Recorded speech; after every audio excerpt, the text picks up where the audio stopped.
अस्सलाम वालेकुम नाज़रीन, आज का हमारा टॉपिक है केले के छिलके खाएं और जिंदगी बदलें। केले के बारे में तो आप सभी जानते हैं कि ये ताकत और एनर्जी फराहम करता है। ये जल्दी हजम होने वाला एक नरम फल है। छोटे बच्चे हों चाहे बड़े, इसे अक्सर व बेशतर लोग शौक से ही खाते हैं। इसमें आलू के मुकाबले में ज्यादा पोटाशियम मौजूद होता है और इसीलिए कई अमराज से बचाने का जरिया होता है। केले में आयोडीन होता है जो बच्चों के लिए मुफीद होता है और इससे इनकी सेहत भी बेहतर होती है। केला खाने से हाथ भी खराब नहीं होते।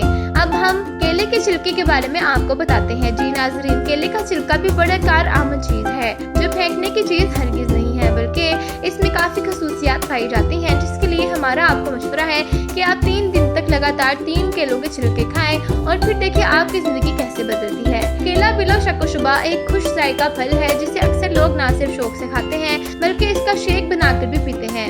मगर आप में से बहुत लोग जानते हैं कि केले के साथ साथ इसका छिलका भी ग़िज़ाइयत से भरपूर होता है और इसे भी खाया जा सकता है। केले का छिलका कैल्शियम और पोटाशियम से भरपूर होता है और इसके खाने से अंतड़ियों में मौजूद हर तरह की बीमारी दूर हो जाती है, जिससे मैदे को मजबूती मिलती है। ये जिस्म में कोलेस्ट्रॉल को कम करता है और इसके खाने से डिप्रेशन में कमी वाक़या होती है और इंसान का मूड अच्छा हो जाता है। ग़िज़ाई माहिरीन के मुताबिक सिर्फ 3 दिन तक 3 केले के छिलके खा लेने से 18% तक खून में सेरोटोनिन लेवल में इजाफा हो जाता है। इसके अलावा केले के छिलकों में प्रोटीन की मौजूदगी से बीनाई तेज हो जाती है और आंखों का इन्फेक्शन नहीं होता। तो नाज़रीन, अगर आपको हमारी आज की वीडियो अच्छी लगी तो इसे अपने दोस्तों के साथ ज़्यादा से ज़्यादा शेयर करें। शुक्रिया।